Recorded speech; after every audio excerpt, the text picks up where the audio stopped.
Forrest, how the heck are you, man? Doing fantastic, Matt. And yourself? Hey, 2024 has been a heck of a ride so far. Michigan Natty, Lions playoff win. Wings haven't lost in regulation. I do believe that they say, or they ask the question, who's got it better than us? Nobody. Let's go. Turn up your volume. Because you're about to listen to The Sick Podcast. Hockey Town Hangout. Brings it in, scores! Oh, his first NHL goal is a beauty! The sickest Detroit Red Wings podcast. It's gonna be sick. Welcome back, everybody. Thank you for joining us again for another episode of Hockey Town Hangout. We apologize for like the 6-week hiatus. Some personal stuff, the holidays, it's just been a wild ride, but we're still here. We're healthy, we're happy, and the Red Wings are hot. I think we had to take a little bit of a break here from beating up on the Wings here on the pod. Take a couple week break, and the boys catch a heater. I don't think that's by accident.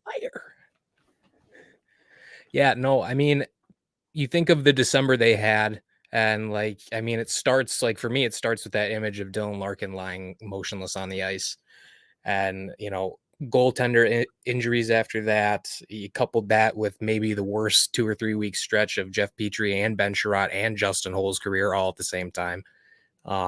It was not fun in December for Red Wings Nation, to say the least. I agree with you. It seemed like there was a lot of people not holding up to the level we know that they can play, especially with the start that this team got off to.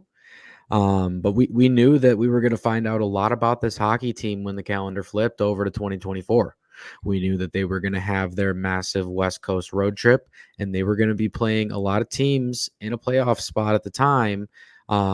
And we were really going to find out if this team has turned the page from, like you mentioned, the Larkin injury, the Perron suspension. It's really been, there was a lull there while both of those incidents kind of went on. So this recent tear has been nice to see. Obviously, I think a lot of it has been led by, as you mentioned, a resurgence on the defense, and specifically Alex Lyon standing on his head.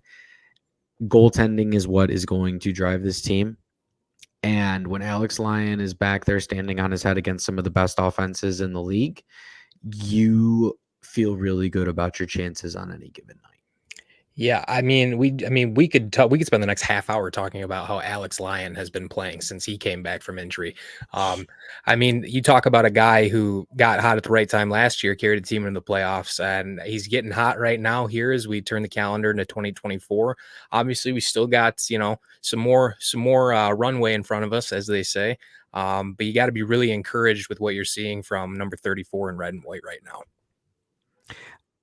If I would have told you that before the season, Alex Lyon would be top 5 in save percentage at this halfway point in the season, do you think you would have believed me?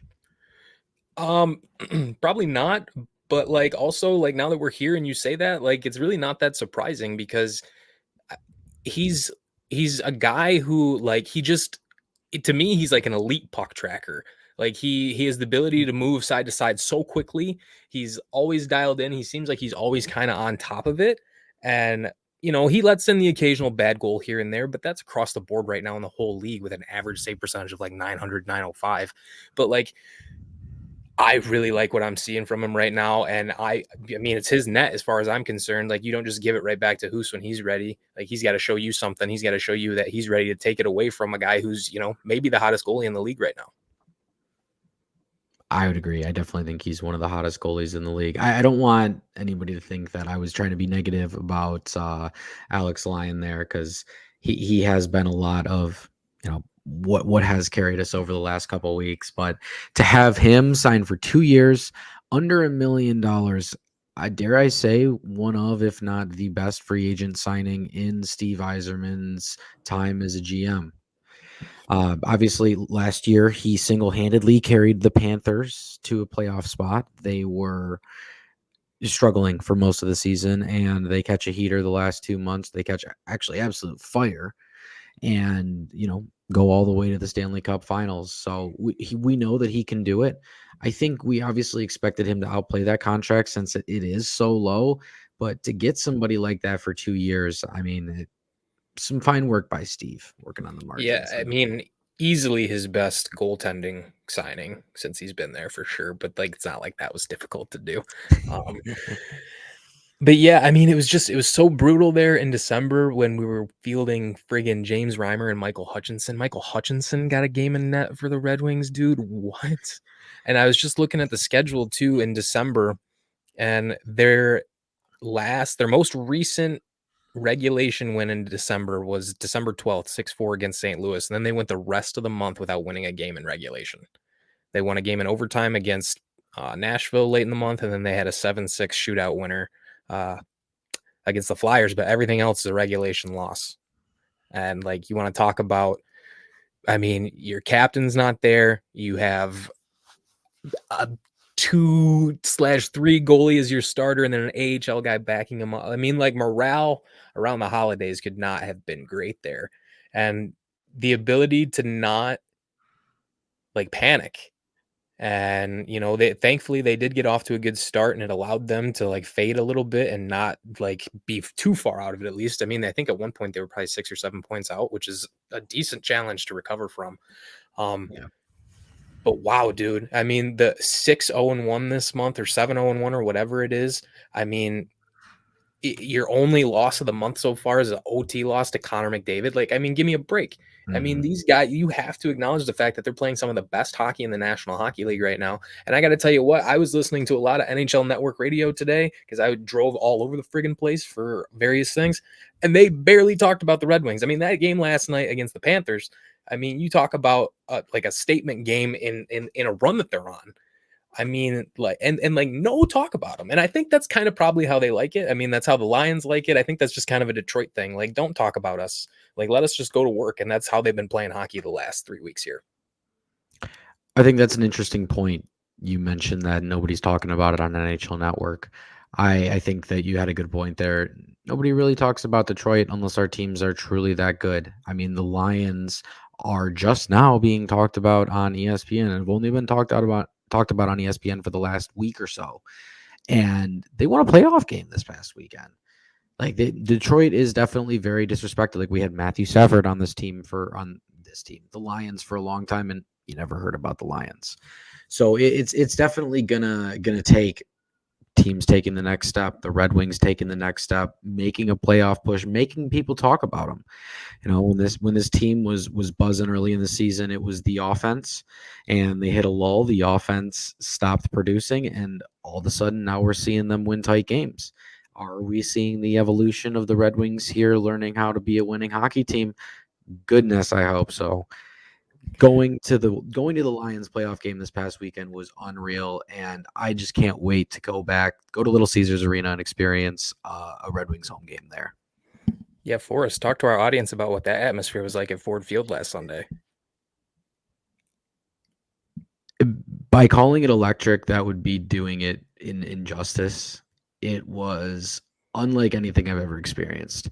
I think DC, Dan Campbell, he said that he could feel the electricity before they even ran down the tunnel. I mean, I remember a Jared Goff chant starting probably 2 minutes before the game started. No players were on the field, and the fans just started chanting Jared Goff. It was an unreal atmosphere, and the King in the North led his troops to a dub. So hopefully we'll see another one this week. But enough on that. And before we switch gears, I just want everyone to know any boos thrown by Forrest at Ford Field were directed at Matt Stafford's kids and Matt Stafford's kids only. Sorry, Kelly. Sorry, Kelly. No, honestly, I think that we never saw her and the kids. They walked out there before we got in because it was long lines. On to the next one, as they say. Good for the Lions. So let's talk about here. I mean, the Red Wings it really started with that West Coast trip, right? I mean, they go out west.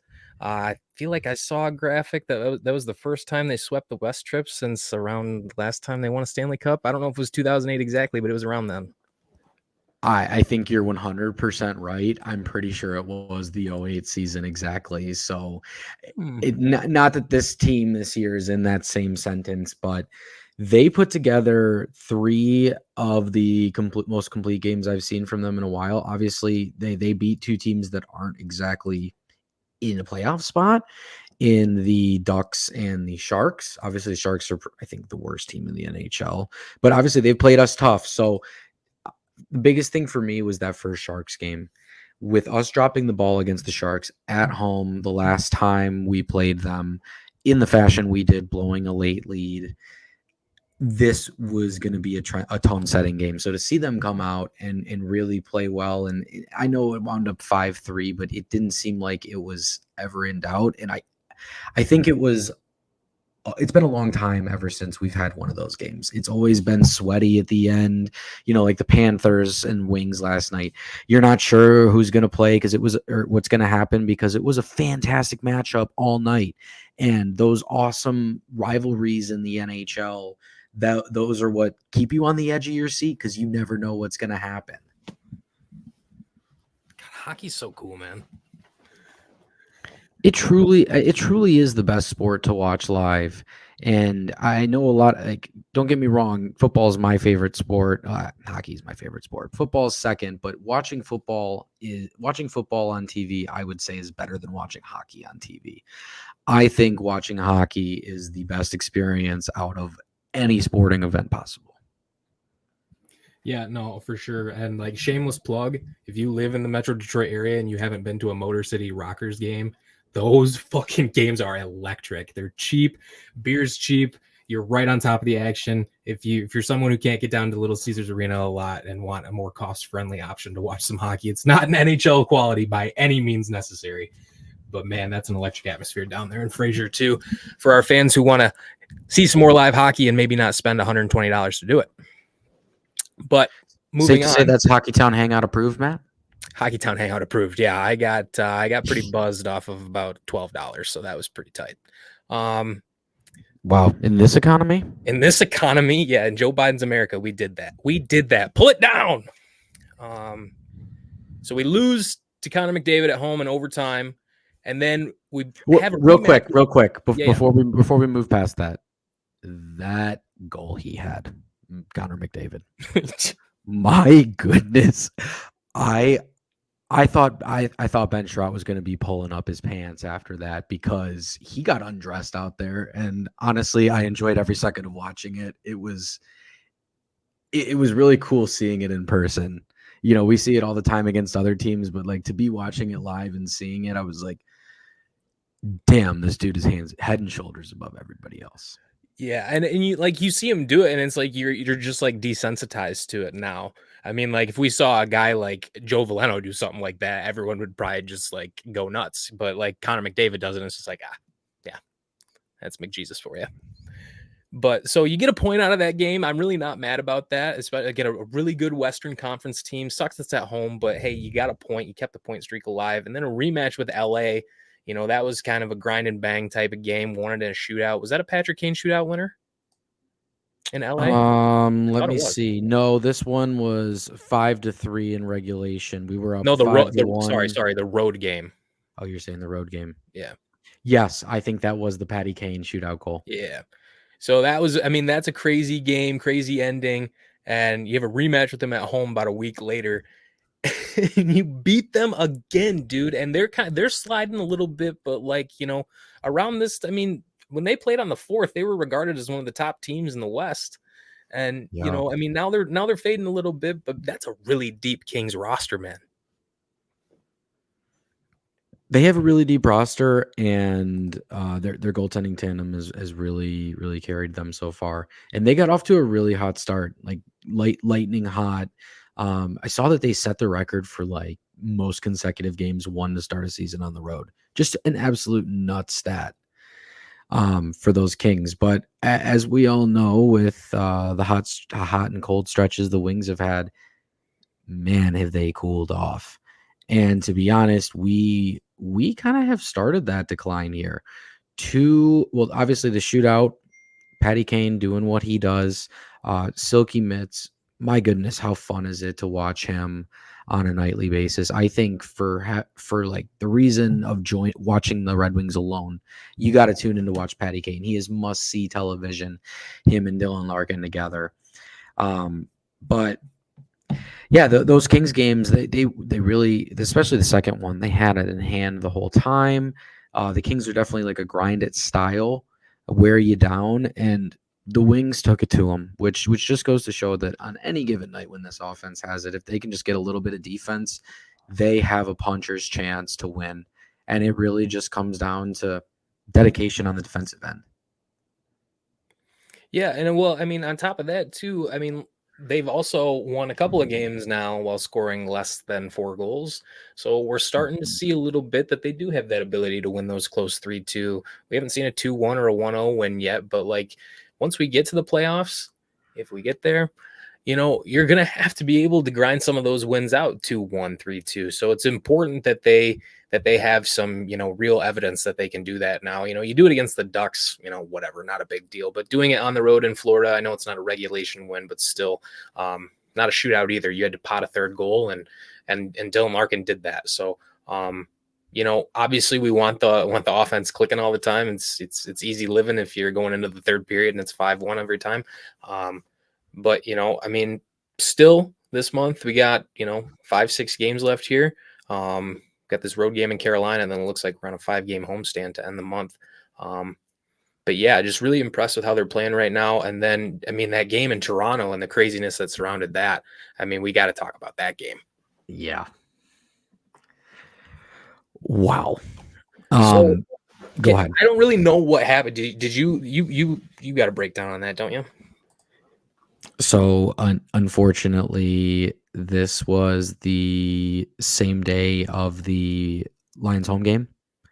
Right. So I was not able to watch a second of this. So just to kind of paraphrase, I think they had planned to do same day travel, but there was issues with the plane. So they ended up getting there like 90 minutes before the game, like straight up like Pee Wee hockey tournament style. And I mean, that's, you know, it's a division road game back to back and all that shit going on. And, you know, you got Michigan guys on the team, the Lions are playing, and it's like, how many of my freaking sensories can be overloaded at once? And I got to play an NHL game to boot that. You know, close game. Toronto, they have not been playing great lately either. No love lost there. Forget them. But that's a close game. Looks like it's destined for overtime. And we're going to talk about these guys in a little bit. But that fourth line, man, I mean, Andrew Kopp is found in the slot by Michael Rasmussen, who's been playing great lately. And Copper finds a way to bury that with less than 2 minutes left. And man, that clip of the bench when they scored that goal, dude, just like going like they literally did look like a Pee Wee team that did just win a tournament. Like the fact that they went through all that shit on the road against Toronto, won that game, the fourth line pot in the game winner. I mean, geez, dude, like that's enough to get you fired up. I mean, and seeing that reaction on the bench, gosh, that's really great stuff to see it. I mean, mid-January, dude. I think it was because a big part of it was because Kopp I don't think he scored this year up to that point. I don't know about that. He'd been really, really cold. Sorry. I take that back. He has scored, but it'd been a long time since he had. And so him getting the monkey off of his back and the Red Wings, you know, going toe to toe for 3 periods with the Maple Leafs and scoring in at the end of the third period like that in a truly backbreaking way. I mean, I really can't remember the last time we had a clutch goal like that late in the game. I honestly feel like it happens more to us than we do it to some other teams. But yeah, it's something else. So, I mean, you know, we talk about the, you know, 3 goal or less wins, and like the fourth one's an empty net goal. So like, I think kind of count that as like a 3 goal win too. Like the ability to just bear down like that and score that goal. And then, you know, talk about scoring a clutch goal late. going to the Panthers game last night, Dylan Larkin had like a game to forget. He was like their first goal against, I think he turned the puck over at the blue line. Second goal against might have been a blown coverage of his. He was not having a good game. And then for him to bury that in overtime on that power play, and he received that puck from Gostisbehere, and he like fake one-teed it and cradled it so nice that defender bit so hard, and he was able to throw it through a screen to beat Bobrovsky. It was really great to see him recover in a way like that. One of Larkin's nastiest goals we've seen in a minute. That toe drag, that the cradle as you described it, the way he shot that from the angle, using the defenseman as a screen. I mean, just absolute masterclass stuff. You're showing to the Pee Wee kids, hey, this is how you shoot in traffic. So it was really encouraged to see him fight back after definitely, as you described, a very tough game. And yeah, I feel like he kind of hasn't been feeling himself exactly. Everything that's been going on, his injury. I think that maybe this might help jumpstart him in the top line again. I feel like they've been a little quiet here recently. The other point on Copp, him and Rasmussen, them two working together recently, you are seeing how they can get hot in spurts. We saw this, I think it was last year at the beginning before Rasmussen got injured. Them two, when they are especially when Rasmussen plays big and tough and is cycling the puck along the boards, they are a very dangerous line because they will go down and after any puck. And I will say more times than not right now, they are winning those 50-50 puck battles. And we're seeing it with the points they're getting. They're winning the battles and they're putting it on each other's stick and it's going into the back of the net. Anytime you're able to steal goals from your fourth line, you are just absolutely ecstatic. And let's be honest, like Rasmussen, he's better than a fourth liner, but they have him in that role and he's thriving. They're doing well. So I got to tip my caps off to them. Yeah, I mean that fourth line with those two and Christian Fischer. I mean, and Christian Fischer is a relentless forechecker in his own right, not afraid to throw the body around. Obviously, I want to talk about the shift they had on their second goal, on the Fabry goal that tied the game 2-2 last night. The fourth line, that ozone possession was probably 60, 70 seconds long, dude. I mean, they forechecked down low. They were cycling, just a masterclass on the boards and to keep possession alive. Rasmussen, especially on that shift. Obviously, he scored the first one with the tip, and he got the primary app on Fabry's. Just the vision and the strength on the boards to command all that attention and grind them down. I mean, you're a defender and you're fucking 40, 50 seconds. God, dude, I got to just start being aggressive to get the puck off this guy's stick. Well, then you open the slot up and Rasmussen is strong enough to keep that puck on his stick and find 14, and he buries that to tie the game. I mean, they don't win that game without the fourth line effort last night.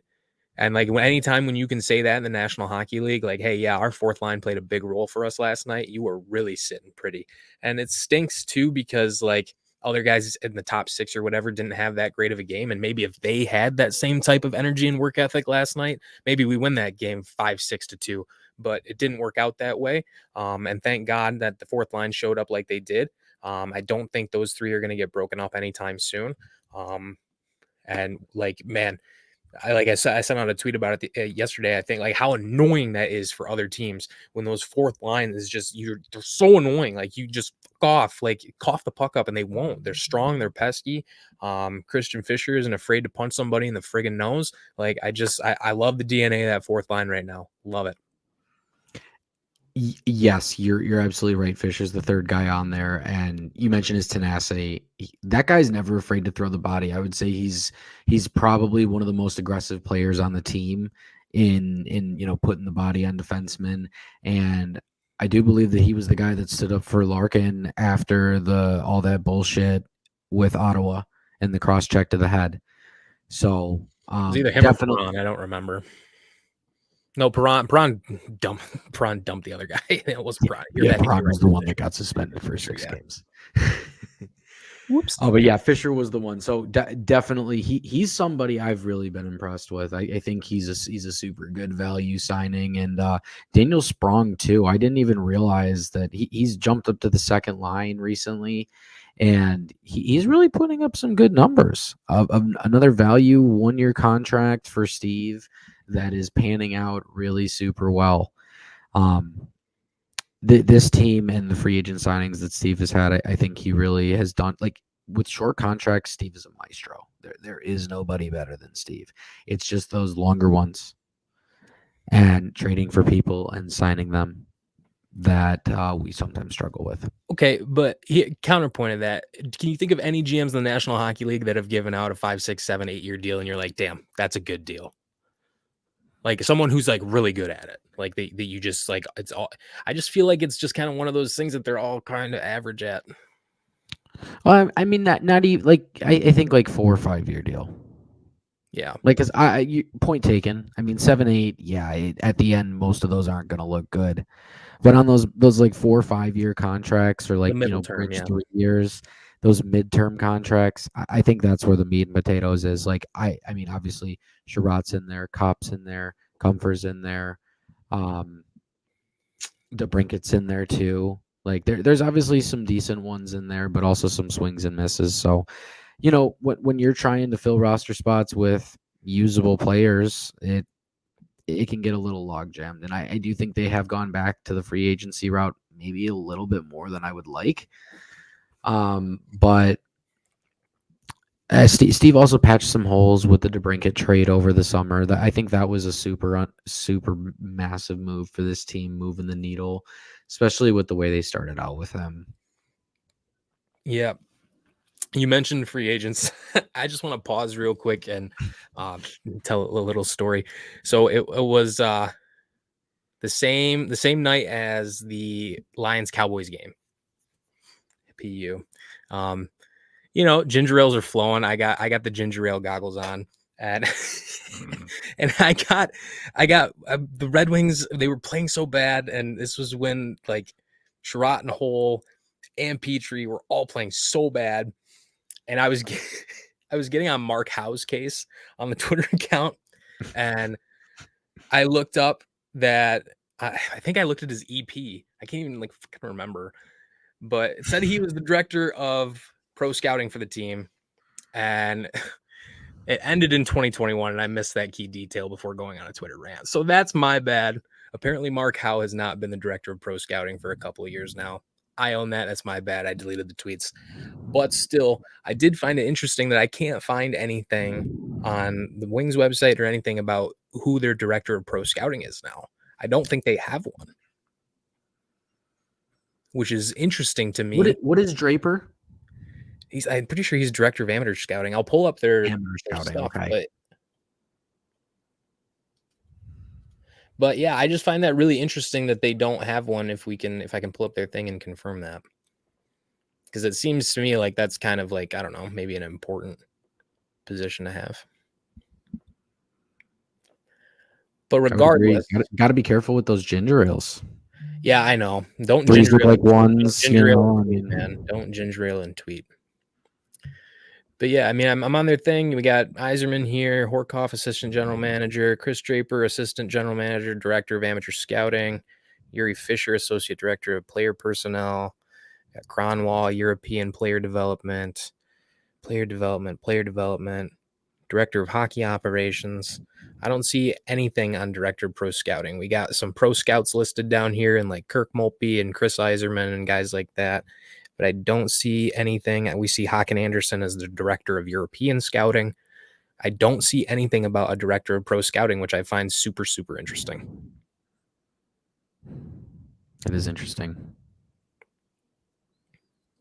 And hey, Aylin, when someone wants to tweet at us and clear that up, if there is somebody, if we're missing it, feel free. I'd be very interested to know who that person is, because I think they kind of stink at their job right now.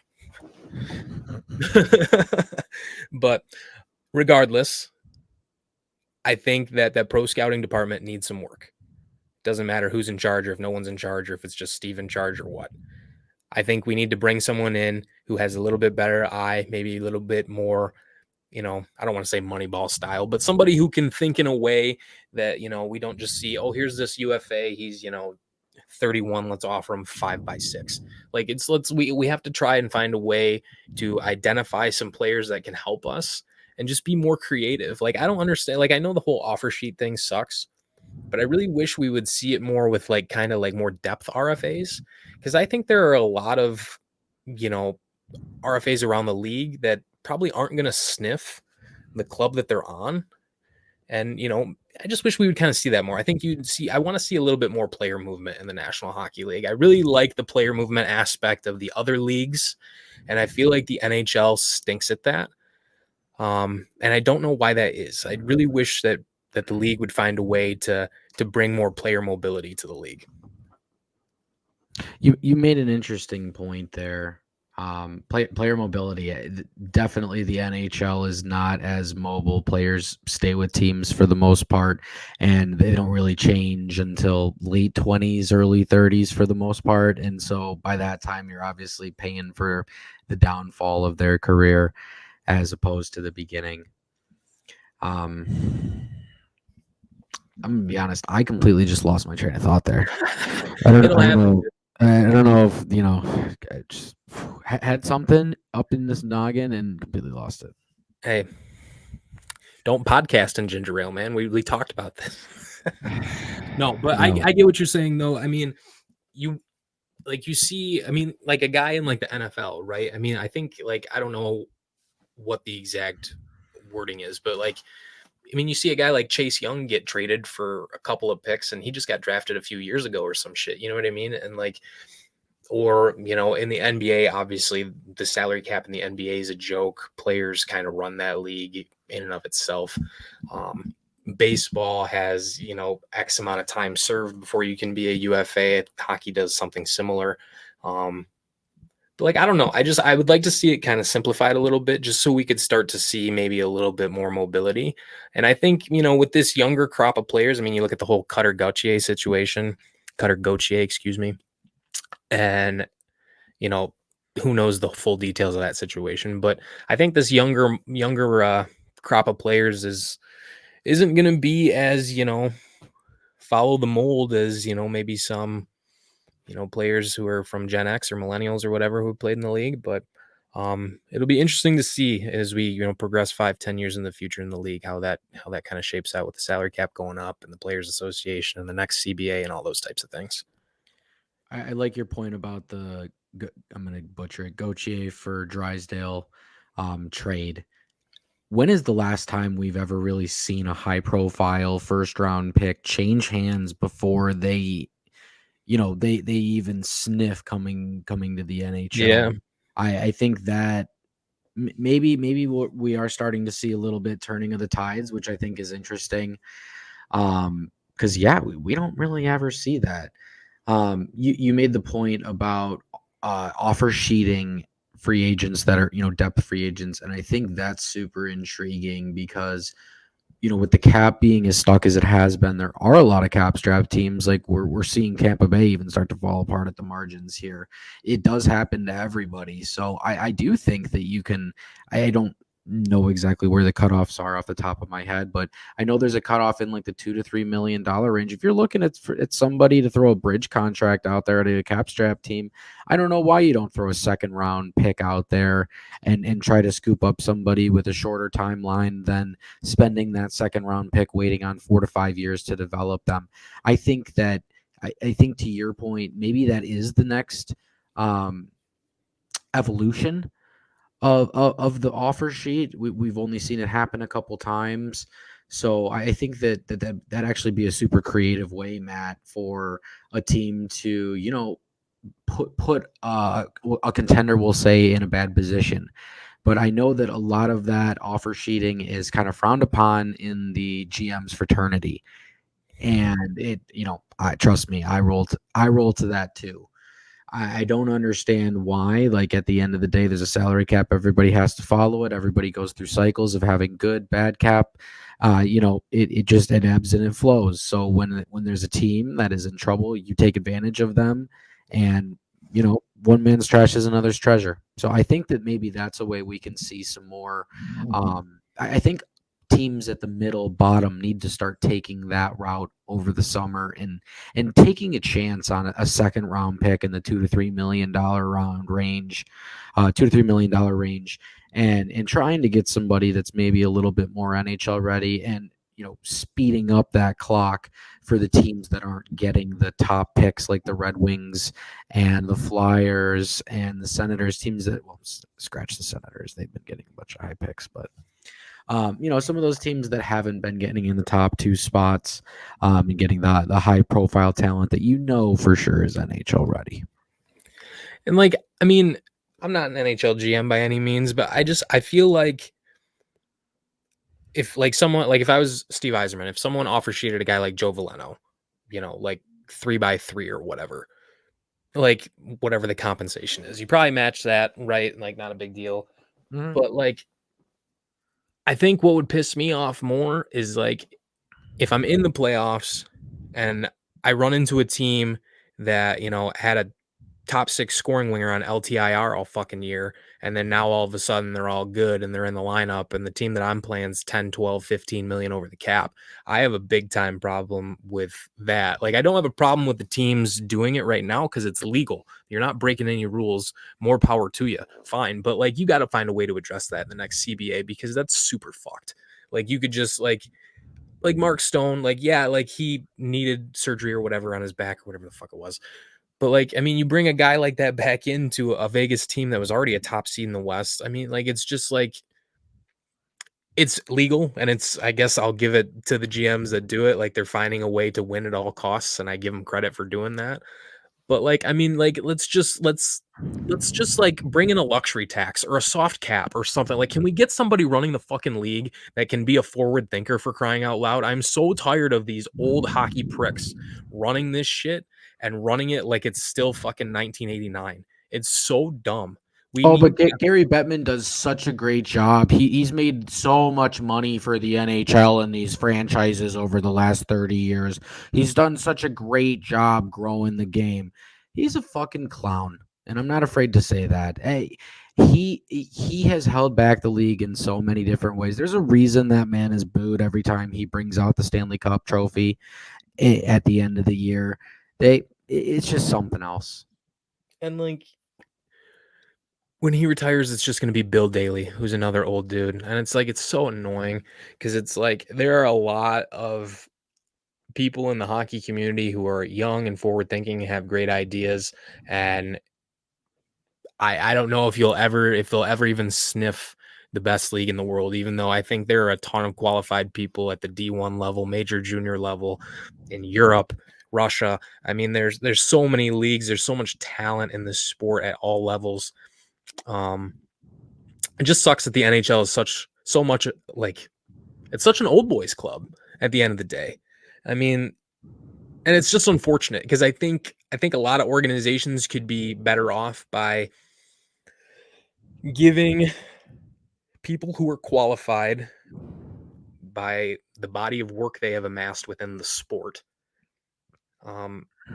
They need more of a look. They just do. And I wish that the NHL would do a better job developing coaches and executives and, commissioners and league officials. I wish they did a better job developing that like they do with hockey players. They do a pretty good job with hockey players, but they do a pretty shitty job with everything else.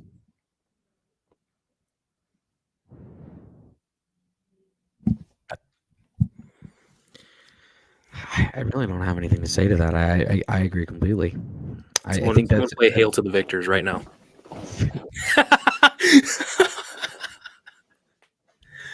Oh man, but yeah. Anyway, so let's switch gears a little bit here. All right, coming up here. Coming up here. We got Carolina tomorrow on the road, and then you got a 5-game homestand to end the month. Tampa Bay at home. There's a lot of tough games there. It looks like 6 games in a row here.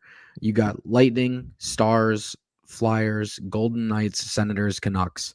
I see at least 3, 4 playoff teams right now in there out of 6.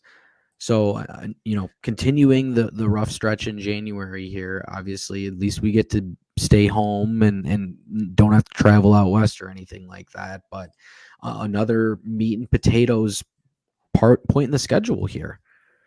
So right. some serious teams coming in that play a heavy style, especially like the Lightning, the Stars, the Flyers, and the Knights. The next four out of the next 5 games are going to be really physical and is going to be a big time test for the Wings and how they match up physically and how they respond to teams that do have high levels of physicality, because we do know that they have struggled with them in the past.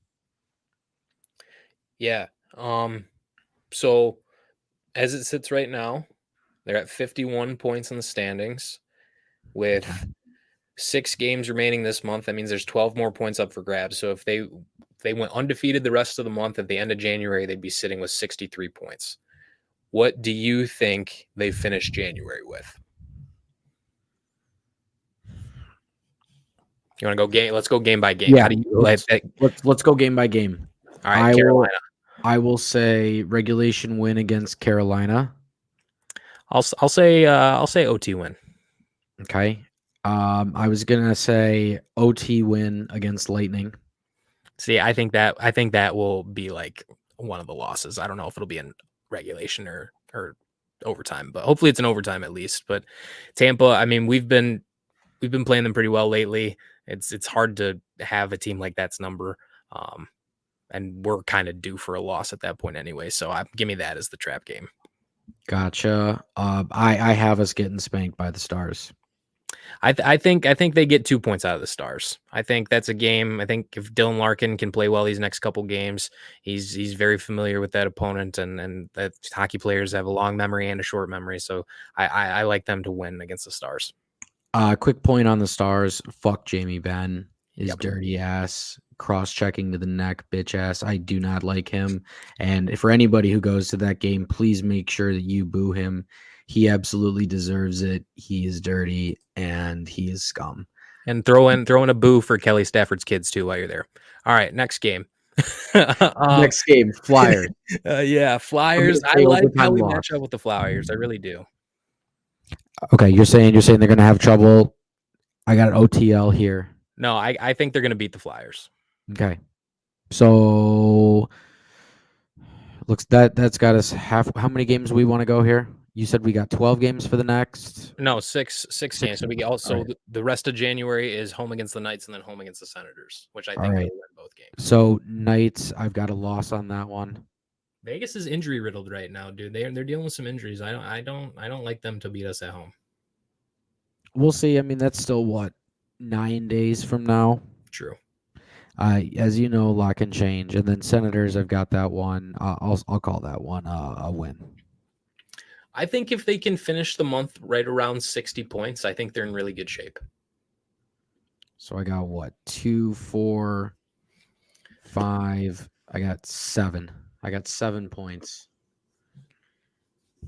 throughout the rest of the months, which would get them up at 58. Just below that 60. I agree with you. If they can walk out of there with 9 out of the 12 points, they're going to be in good shape. Yeah, obviously. And if they could keep the point streak going too, I mean, just even being able to get every single either a regulation win or even just to overtime, I mean, that's big. So, they've been showing a lot of resilience lately, a lot of fight. So, hey, I mean, I remember looking at this month after that bad December, bro, and looking at this month, it's like they got to start out west. Then they have a gauntlet of teams. Like, I'm not feeling this month. It could get ugly fast. And, we're at the, kind of the 3/4 mark or 2/3 mark of the month, and they're fucking killing it. So, I think there's a lot to be optimistic about right now. If they can finish their second road trip of the month undefeated here tomorrow night, I mean, geez, you got a 5-game, 6-game homestand. You're living right at that point, man. So I think if they can win again tomorrow on the road, that Carolina game, they obviously play a pretty boring style of hockey. But if we can find a way to to beat their dump and chase and forecheck you to death type of fucking game, then hey, I think anything's possible on that homestand. Man, you talk about just a boring team to watch. Carolina Hurricanes. So boring. They are terrible. Their jerseys, the Islanders, man. I hate their jerseys. I hate them. I'm not a big fan of them either. But yeah, to your point, win against the Hurricanes would be massive, setting up a chance to collect as many points as possible on a homestand. Absolutely massive next couple weeks, continuing the momentum that they've started, because it did look bleak at the end of December, early January. We weren't sure if this was going to be the stretch that knocked them out of the playoffs. So them showing resilience, giving us something to talk about, putting up a little bit of fight here in the dog days of the season. So definitely excited about what's to come. One final point here, Matt. I don't know if you heard that. Oh, I do believe you did hear. Bally Sports or Diamond Sports got bought out by Amazon. So there is potential at some point, I don't know exactly when, for the Bally Sports app to hopefully completely disappear.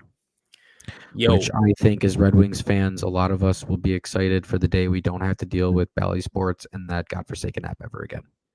I have to log into that fucking app every single time I open it up. Dude, oh Like, what God, are we not doing? get me started. It gives me PTSD. Like, I already know that when I get ready to watch the game tomorrow, it's gonna tell me, "Oh, sign in again," even though you just did last time you watched. Oh my gosh, it's ridiculous.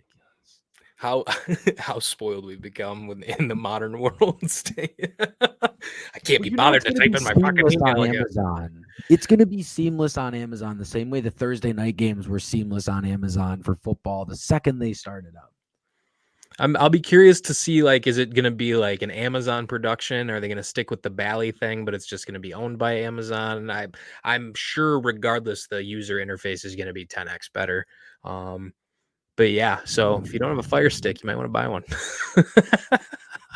You don't need a Fire Stick to watch them, people. You can probably download the Prime app. Yeah, if you have Amazon Prime, you'll probably have some kind of access to it. So obviously, Get more Prime. details to come on that. Just wanted to bring that up for our fans. I know you and I we have issues with that all the time. I know a lot of our fans do as well. A lot of, in general, Detroit sports fans that struggle with the app. So hopefully, here's to a soon to be end to that BS saga with that damn app. Forrest, before we wrap up this hiatus breaking episode, there's one Red Wing in particular I would like to get your thoughts on, and that is one Patrick Kane. I think that, to be honest, from my expectations, I think he's been better than advertised. I think I expected him to start off a little bit slower, especially with the surgery that he had, and it being just so different and nobody else coming back before. I kind of expected him to start off a little slower. I think he just went under a point a game here over the last couple, but he's somebody that, as I mentioned earlier, he's must-see TV. I think he's been better than advertised. Watching that shootout goal against the Kings was just like absolute poetry. I really hope that we re-sign this guy and we get to watch him. It's still weird to me seeing him in a Wings jersey, but man, would I rather have him on my team than be playing against him. I just I 100% I agree with you. I think he's been better than advertised also. It was nice to see just him generate some offense so quickly. And, we talked about him. I think the last time we recorded, we talked about him maybe not being like the quickest skater, but him being able to just play make and his vision. I mean, sometimes he'll put a pass on a guy's tape and I don't even think he's fucking expecting it. And it's just like, it reminds you of Datsuk in a way. And I'm not trying to overreact, but like, we haven't had a player like that since Pav, and that's so cool to watch. Just to, and obviously the chemistry with DeBrincat is tangible. And it's evident when you watch him. I'm extremely confident he gets offered a 2 or 3 year deal, probably somewhere in the, I don't know, 6-7 million range, I would guess. Doesn't matter what, I think he's worth it. I do feel like they did start off a little bit slow when he came, just, outside of DeBrincat. A lot of these Wings players, they haven't played with somebody quite at Patty Kane's level. So, but they didn't have the whole lineup either when he started. They didn't have their goalies. They didn't have Larks. They didn't have Perron for 6 games. There was a lot of other stuff going on, but it did seem like a lot of people were just kind of standing around and watching him with the puck, as opposed to now you see guys, skating around and winding up with a puck on their stick and a chance to score, and they're not expecting it. So it's just, being more active and stuff, and you're seeing the chemistry continue. And I think that as the season goes on, we'll continue to see him stay at that high pace as long as he can stay healthy at the top of their lineup. Yeah, man. Really exciting stuff going on in Hockey Town right now. Can't wait to see how the rest of the month shakes out, and has the potential to be the first trade deadline in a while where we're not shipping off a bunch of people. So that's exciting. Even if we just stand pat, it would be awesome. Continue to chase down that playoff spot. But we're really excited about what's going on. Happy to be back and talking with you guys. Forrest, any closing remarks?